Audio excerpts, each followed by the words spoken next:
यासोबत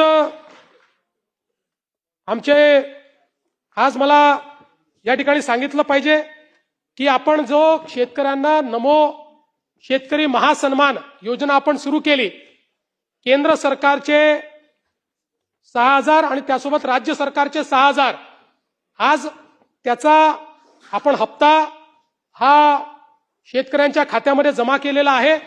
आजच दुपारी माननीय उपमुख्यमंत्री शिंदे साहेब, माननीय उपमुख्यमंत्री सुनेत्राताई, कृषी मंत्री, कृषी राज्यमंत्री यांच्या उपस्थितीमध्ये 90 लाख शेतकऱ्यांच्या खात्यामध्ये त्या ठिकाणी 1800 कोटी रुपये हे आपण जमा केलेले आहेत।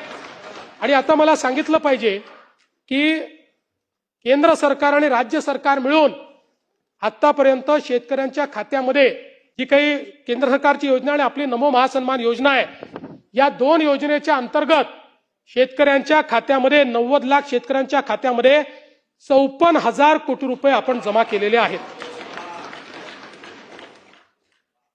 आमचे माननीय सुधीर भाऊ हे सातत्याने धानाच्या बोनसच्या संदर्भात त्या ठिकाणी आग्रही आहेत। सुधीर भाऊ, मी आपल्याला एवढं सांगतो, तत्वतः धानाला बोनस द्यायला आमची मान्यता आहे।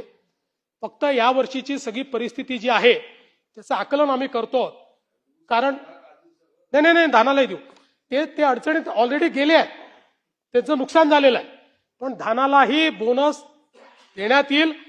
त्याचा जो क्वांटम आहे आणि जी पद्धती आहे या संदर्भात लवकरच आम्ही निर्णय घेऊन पण धानाला बोनस देण्याचा निर्णय हा राज्य सरकारने निश्चितपणे या ठिकाणी घेतलेला आहे।